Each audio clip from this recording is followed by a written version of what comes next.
Mas matatag, mas determinado at higit na nakatuon sa paglilingkod sa bayan. Ito ang pahayag ni Mayor Jesus Sacdalan sa kanyang pagbabalik matapos formal na magdesisyon ang ombudsman na siya ibalik sa tungkulin bilang ama ng bayan ng Alamada.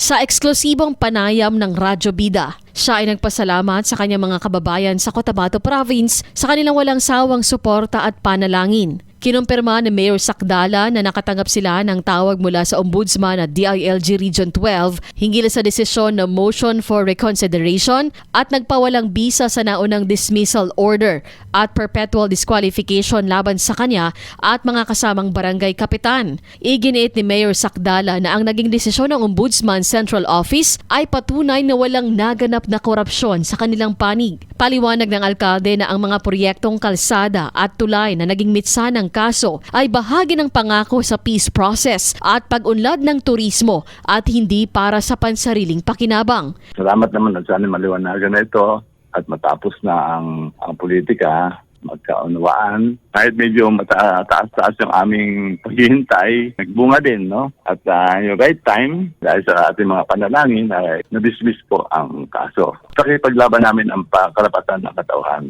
Sana ay tama na itong politikang ito, magkasundo-sundo na at mag-usap-usap na kami. Cherry May Tapia, NDBC Bida Balita.